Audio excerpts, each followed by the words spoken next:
Sadece rezervasyon ücreti şu anda dolmaya yakın 10.000 TL. Cristiano Ronaldo'nun ne işi var ya? Hayatımda yediğim en iyi hurma olabilir. Şavurma. Bizdeki döner like döner. Daha önce Labubu çikolatası görmüş müydünüz? Dünyanın en pahalı safranı olduğunu söyledi. Kızarmış muz. Gökyüzünde yemek yiyorsun abi. Dünyanın bir ucundan bu videoyu size ulaştırmama katkı sağlayan sağlıklı su arıtma cihazı Aura Sebulon sponsorluğuyla başlıyoruz. Türkiye'nin lider su arıtma markası Aura Sebulon Unique sunar. Yeni bir videoyla hepinize selamlar dostlarım. Bugün Dubai'de sokak lezzetlerini, Dubai lezzetlerini, yemeklerini deneyeceğiz. Arap mutfağına bir göz atacağız ama burada birçok expat yani yurt dışında yaşayan insan olduğu için onların mutfağına da göz atacağız. Kıyafetlerim, tipim, şemalim videolarda değişecektir. Çünkü yani bir güne sığdırmam imkansız. Çünkü bir gün içerisinde birçok şeyi tüketemem. O yüzden birkaç gün içerisinde ne görürsem, neyi yiyeceksem size hepsini aktarmaya çalışacağım. Şimdi deve eti yemeye gidiyoruz. Ben deve eti daha önce tatmamıştım. Bununla alakalı bir deneyim, tecrübem yok ama deve etini araştırdım ki deve etinin birçok faydası varmış. Bunlardan bir tanesi de deve eti yendiği zaman kolesterol olmuyormuş. Diğer etler kolesterol yapıyor ama deve eti kolesterol yapmıyormuş. Etinin çok lezzetli olduğunu söyledi. Orada bir arkadaşım var, şimdi onun yanına gidiyorum. Bir de aslında restoranlar da bu ülke hakkında done veriyor ya bize. Nasıl yemek yiyorlar. Biraz da onlara değinmek istiyorum. Çünkü daha önce Abu Dhabi'de ben konuşurken yine görüntüleri üzeri vereyim. Bir restorana gitmiştik arkadaşımla beraber. Orada fark ettim ki hep böyle ayrı ayrı yerler var mahremiyete önem gösterdikleri için. Ailesiyle geliyor, etrafı kapalı, içer tarafta yerde oturuyor, minderi var, sediri var, yemek yedikten sonra yatıyor, uyuyor, dinleniyor. Benim şu ana kadar yediklerim arasında en lezzetlisi sizin şu anda gördüğünüz pilavın üzerine kuzu eti koymuşlar. O pilavı çok lezzetli yapmışlar yani. Bu kadar lezzetli pilavı Özbek pilavı diyebilirim. Onunki gibi lezzetli. İçerisine kuş üzümü vesaire de atıyorlar.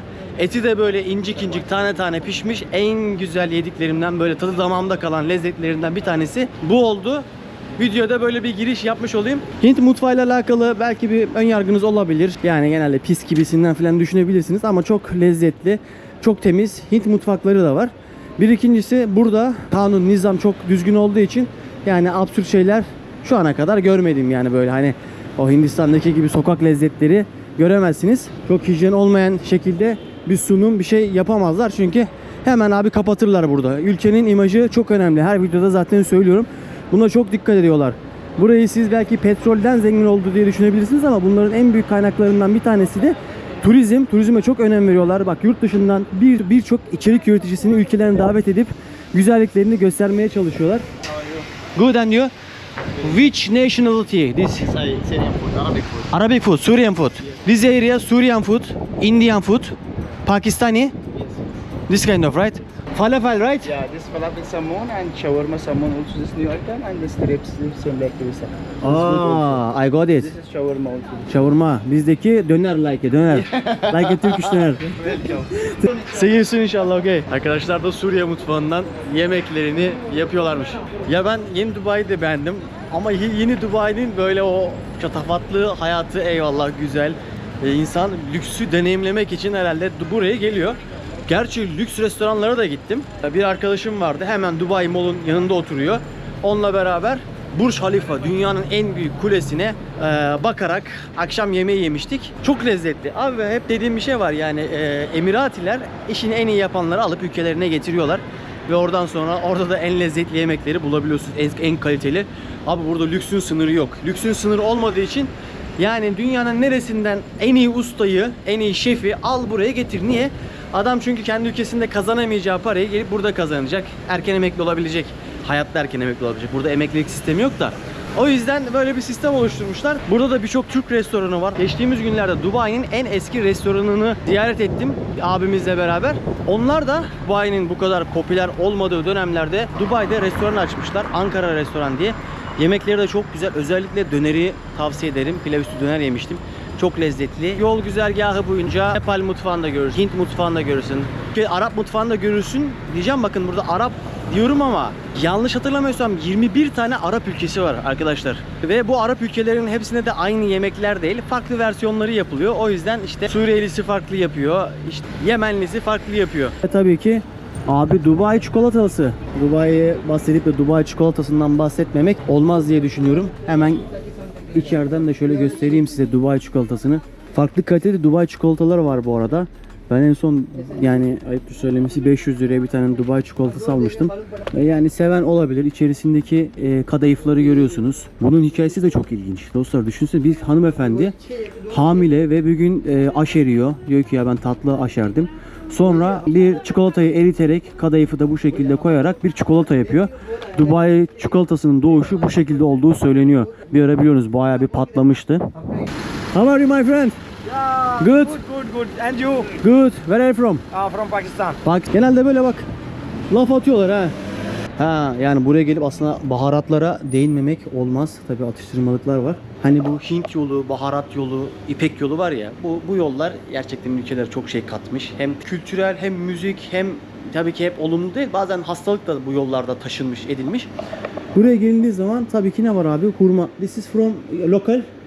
This is only local. This is just local. Another one. Palestine, Saudi. Suudi Arabistan hurmaları var. Burada da çıkıyor ama sadece bu lokalmiş. Şu hurma. Ha, bu Dubai çikolatası. Okay. Labubu chocolates. Bu what's that bro? Labubu. Labubu. İlk defa böyle bir çikolata gördüm ben de. Bakın. Daha önce Labubu çikolatası görmüş müydünüz? Ben de ilk defa görüyorum. İçerisinde künefe varmış. İlginç. Arap kahveleri with camel milk. Deve sütüyle beraber diyor. Allah Allah. Bak bunu ben de denemedim. Ha, zamanında şunlardan 5 litrelik suların içine koyup içerdik ya. Bir yer çok vardı. Bro, which one is best quality? En iyi kalitedeki hurması buymuş. How much 1 kilogram? Kilogramı 900 lira arkadaşlar.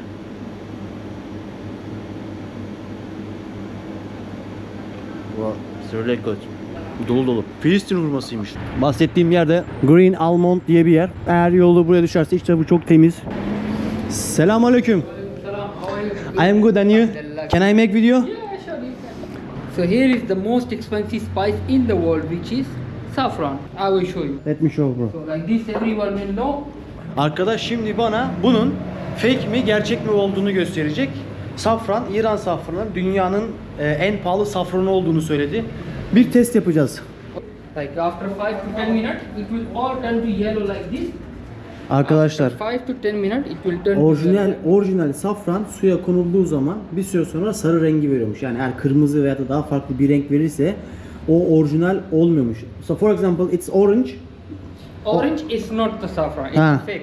Orijinali bu şekilde ve şekli de bu şekilde diyor. Çünkü bunlar tek tek elle toplanıyor diyor. Toplaması zor olduğu için de çok pahalı.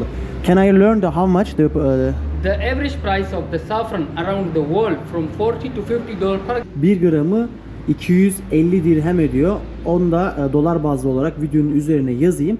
Diğer yerlerden ucuz olmasının sebebini sordum. Onun sebebi de İran'a çok yakın olduğu için ve hani kendi aralarında ticaretleri olduğu için bu kadar uyguna geliyormuş. Diğer yerlerdeki fiyatları ise işte 50 dolar, 60 dolar bazındaymış. Saffron is giving you color, but it's still red. It's Rengini- not gonna change. Rengini verdikten sonra bile diyor orijinal safran kırmızı olur diyor. Okey, içeceğim. 200'den fazla faydası varmış safranın. Demin arkadaş saydı bayağı bir. Haydi bismillah.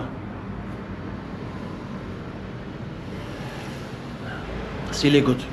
Who is baba? I'm Baba. Your baba. Baba's Cave, babanın mağarası olarak geçiyor. Hemen tam da bu eski Dubai var. Arabian Tea House var. Arabic Man onun karşısında. Birçok baharat var. So can I learn what's that my friend? No, it's not salt. It's used for cosmetic. Not for food. Kozmetik. Yeah, it's not for food. Kozmetikte kullanılan bir şeymiş. Ne olduğunu bilmiyorum. So this is what we call alumra. Alumra. First of all, it's a deodorant.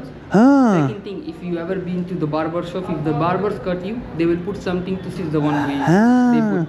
This is Alumra dedikleri bir şey hem deodorant olarak kullanıyorlarmış hem de eğer berber falan yüzünü kestiği zaman bunu koyuyorlarmış. Belki eskiler bilir. Bana hiç denk gelmedi yani. My friend, thank you so much. Thank you so much. Nice to meet you. Thank you. Yeah. Take care. Have a nice day. Take Yeah. care. Bye. Böyle bir yer. Vallahi çok renkli geçiyor benim için ya.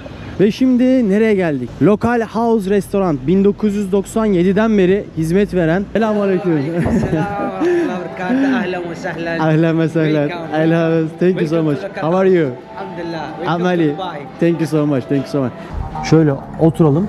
biraz bahsedeyim size. Burada seçenek çok fazla ama burada bu sininin üzerine yemekler geliyor ya arkadaşlar. Şöyle önce bir göze hitap ediyor. Gözü doyuruyor. Oradan sonra da mideyi doyuruyor. Ben size şöyle görsellerini göstereyim çünkü bugün bunların hepsini yiyemem. Bir pilavlı ama biryaniyi de şeyli yapmışlar. Balıklı biryani bile varmış. Balık demişken bazı videolarda zaten üst üste denk geliyor ama şunu belirteyim. Şimdi abi ben buranın en büyük balık pazarına kadar gitmişti. Ve orada da bir abimizle beraber, Ahmet abim, ona da buradan selamlarımı ileteyim. Onunla beraber bir balık yemiştik ama onu yerken çekmemiştim. Velhasıl burada şunu söyleyeyim ki envai çeşit balık var arkadaşlar. Hani ben bir Karadenizliyim, balığı severim. Ama bazen dünyayı gezdikçe şunu söylüyorum yani hani bizim özellikle hani Karadeniz bölgesinde öyle çeşitlilik olmadığı için biraz daha tek tip birkaç balıkla biz hayatımızı idame ettiriyoruz ama bu gibi coğrafyalarda birçok balık var. Tabii ki yurt dışından gelen balıklar da var burada. Hangi ülkeden geldiyse balığı onlar da yazıyor. Büyük yengeçler var ki ben hayatım boyunca öyle yengeç görmedim. My friend, what's name? This is we called in Arabic Luqaymat. Tokaymat. Luqaymat, yes. Kıymet means kıymet. Yes, Luqaymat. Kıymet. This is our traditional local dessert. We say I think lokma. Lokma. Lokma. Yeah, I saw in Turkey, Istanbul. Yeah. This is with sweet or? This is our He, bu local daha tatlısıymış. İstanbul'da denemiş arkadaş. O biraz daha farklı diyor. Bizdeki lokmaya benziyor. Bakalım. वो दूसरा वाला लाओ ना, इसे छोटा वाला एक.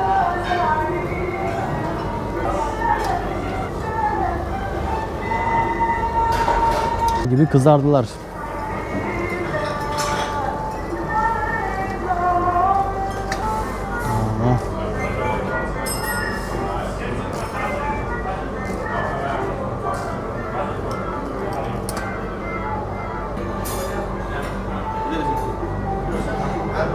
Hurmadan yapılıyormuş. Susam da döküyorlar. Haydi bismillah.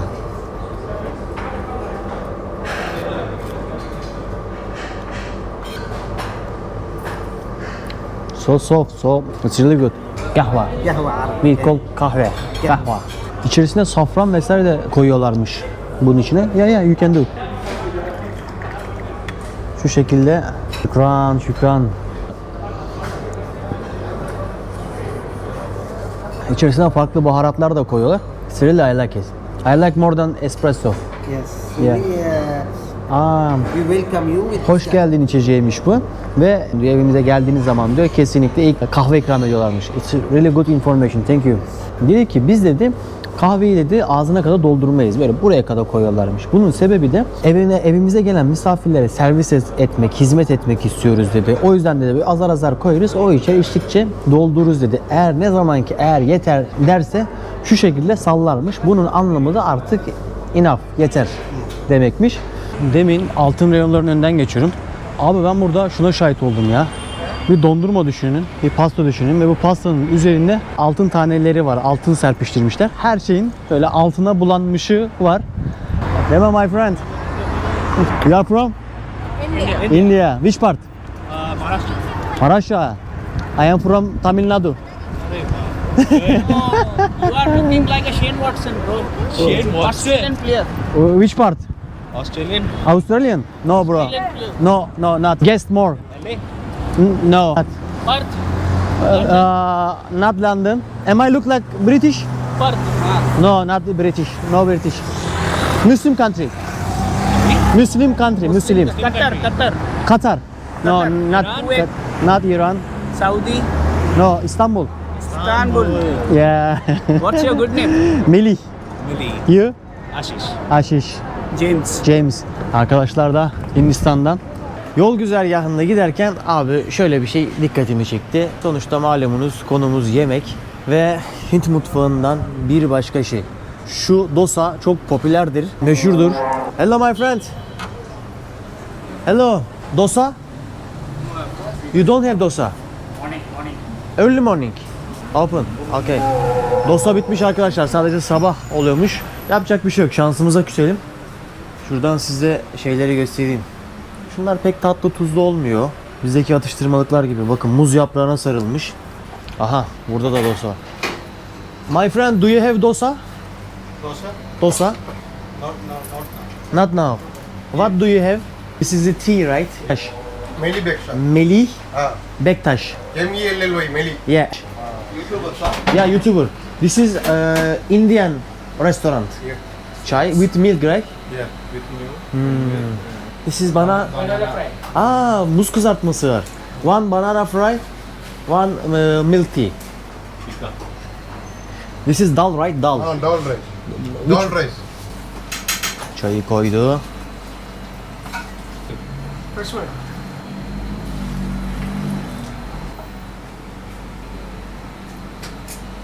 Thank you so much. Yeah. Şovlarını da yapıyorlar resmen.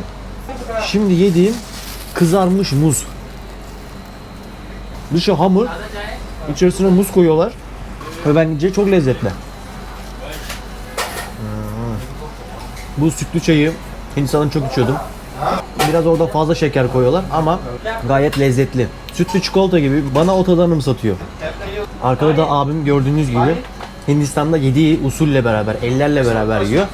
Şimdi konumuz yemek olunca yemeğin nasıl yediğim de önemli. Her ülkenin farklı usulü, adabı, örfü var. Bilmiyorum bunu biliyor musunuz? Hatta çoğu insan söyler yani Hintlilerin elle yemek yediğiyle alakalı bir şey. Hem onu ben sorduğumda dediler ki ya insan elinin temiz olmasını ister diyor. Yani biz elimizi yıkıyoruz ve ondan sonra yemeği yiyoruz diyor. Ve eğer elin kirli olduğunu düşünüyorsan o yemeği yeme zaten diyor. Bir ikincisi de şöyle bir şey var. Sen diyor yemeği hissetmen lazım diyor. Yani yemeği yediği şeyi dokunman, hissetmen lazım. Bunu miden algılıyor diyor. Ve o yüzden de elle yediklerini söyleyenler var. Yani yoksa ülkede çatal kaşık yok değil. Çatal kaşık da var ama onlar şekilde tüketiyorlar ve metabolizmalarının da kuvvetli olacağını, güçlü olacağını düşünüyorlar bu şekilde. Ben de Hindistan'da elle yemek yemeyi denedim ama işte alışmadığımız için bizde olmuyor. Özellikle o dal dedikleri demin abinin yediği şey var ya. Onunla böyle pilavı karıştırıp lapa gibi yapıyorlar ve şöyle üç parmakla alıp ağza atıyorlar. Hindistan videolarını izleyenler varsa oradan zaten görebilir. Bak abi herkes rızkını yiyor. Buranın meşhur yerlerinden bir tanesi. Girdim baktım yorumlara falan baktım. Arkadaş bak çoğunun falan 1500'den fazla yorumu var. Puanlamaları falan 4.7. Bu gittiğim yerlerin hiçbirisi de reklam değil. Sadece size çekmek için buralara gidiyorum. Atıştırabildiğimden atıştırıyorum. Pakistan restoranına bakıyorum ama bulabileceğim mi? Hep beraber izleyip göreceğiz. El Vakkaz restoran. Burası bir Pakistan restoranıymış. Hemen görsellerle şöyle size bir göstereyim. Menüde ne var ne yok. Çok fazla yiyemeyeceğim ama ufak da olsa bir şey atıştırmak istiyorum. Size de şöyle menüyü göstereyim arkadaşlar. Sıcaktan dolayı insan çok fazla da yiyemiyor. Koyun bacağı gibi bir şey böyle bayağı kemikli bir şey. Yanımdaki arkadaşa sordum tavsiye eder misin diye. O da tavsiye ederim dedi. Fiyatı da 210 lira falan. Şimdi Dubai'de benim izlenimim şu.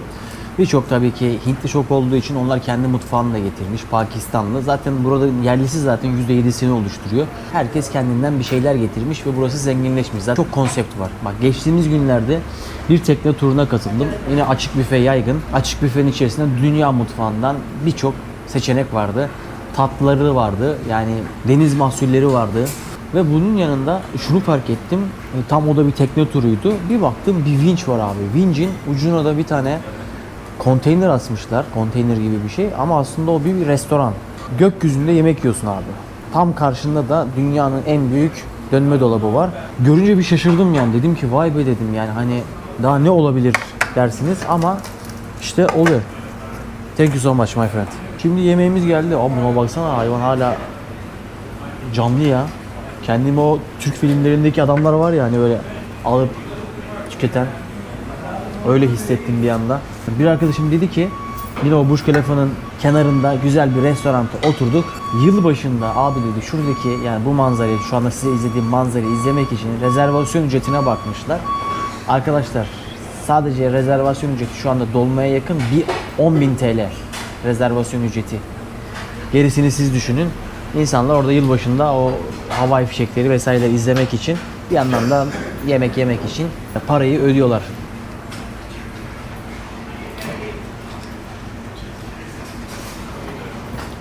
Üstü bayağı bu arada şey ha, yağlı yani. Ne weekend?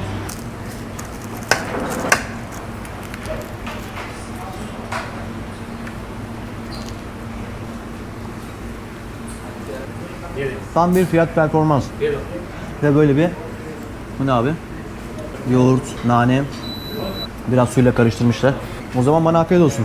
Ve yemeğimizi yedik. Şuradaki kırmızılıklardan daha önce bahsetmiştim. Bak şurada bir paket var. Şurada da bir paket var. Bakın. Bunu çiğniyorlar abi. Gutka diye dedikleri bir şey bu. İçerisinde batel cevizi ve tütün var. Ve ağzında bizdeki Maraş otu diyebilirim yani. Onun gibi çiğneyip duvarlara tükürüyorlar. Daha önceki videolarda bundan bahsetmiştim. Şu izler falan hep o. Dünya Sağlık Örgütü'nün yasakladığı uyuşturucu mu diyeyim bağımlılıklardan bir tanesi. Bak hep adamlar bağımlı yani, hep o taraflara tükürmüşler.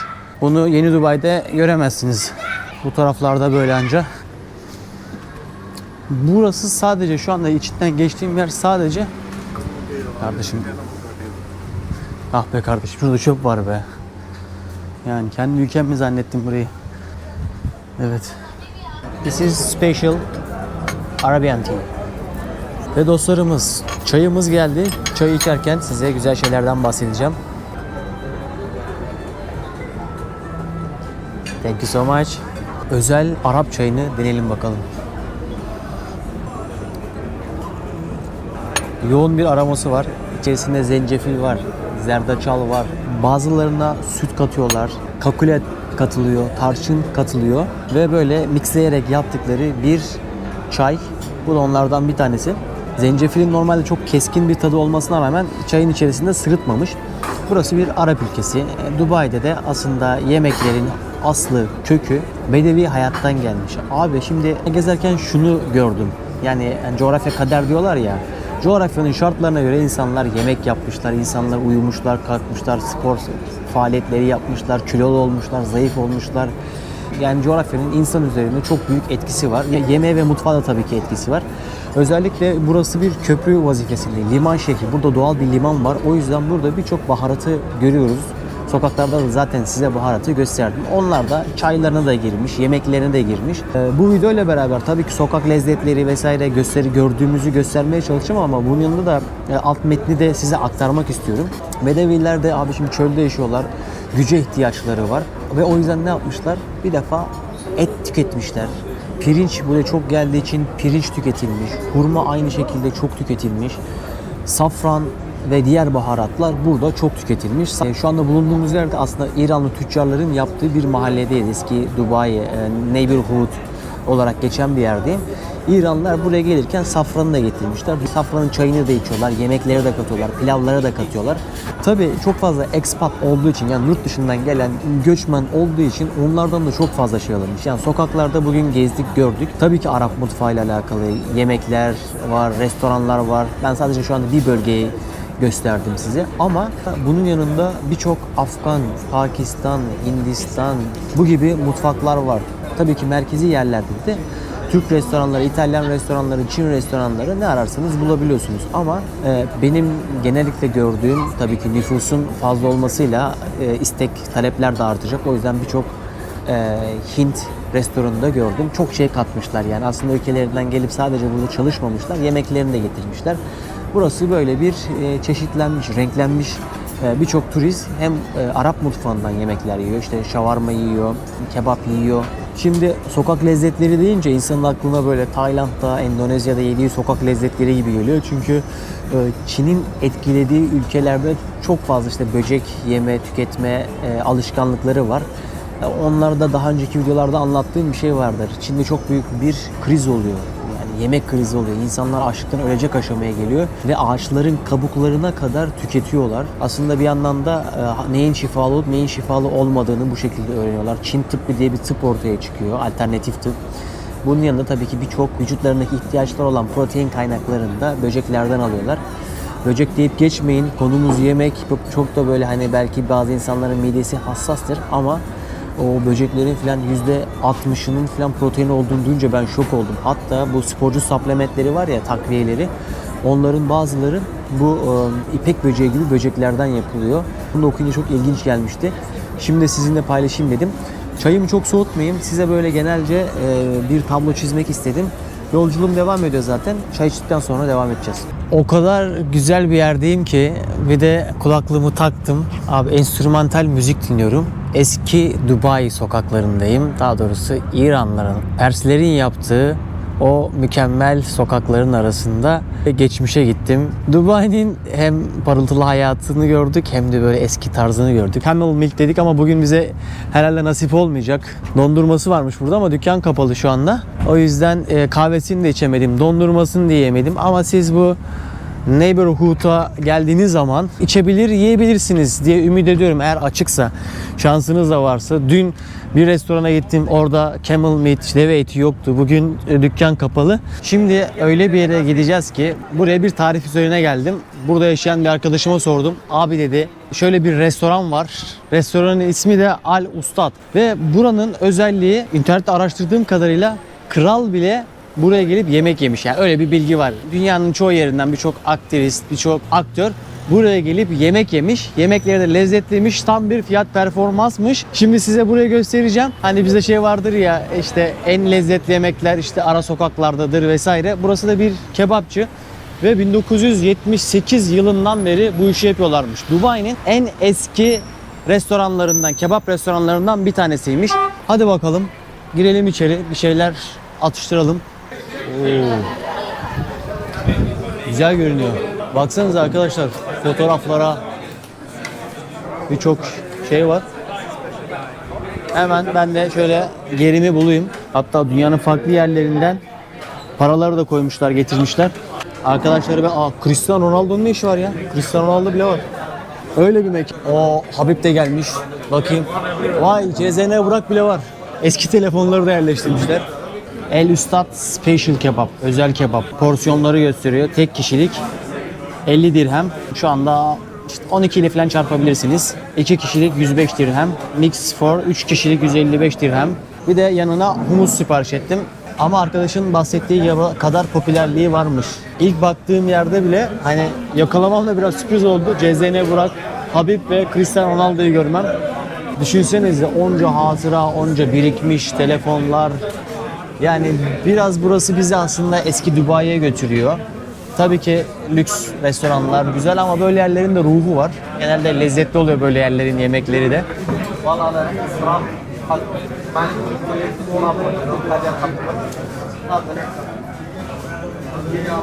Şu abi muhtemelen buranın sahibi ve çok enerjik ya.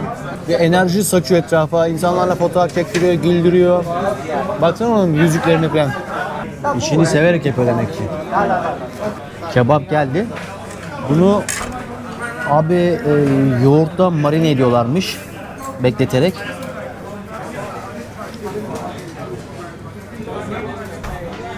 Biraz ekşi. Ağzımı sulandırdı. Çok yumuşak. Hoşuma gitti.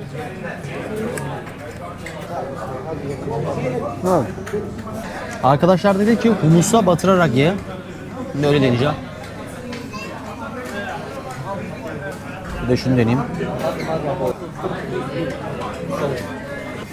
En beğendiğim bu oldu. Bizdeki şiş kebap gibi.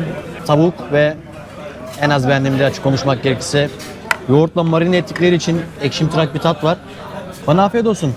Ama gelinir yani. Ve şöyle bir yerde artık videoyu sonlandıralım. İzlediğiniz için çok teşekkür ederim. Videolarımın devamı geliyor. Lütfen yorumlarınızı benimle paylaşın. Bir dahaki videolarda görüşmek üzere. Kendinize iyi bakın. Türkiye'nin lider su arıtma markası Aura Sebilon Unique sundu.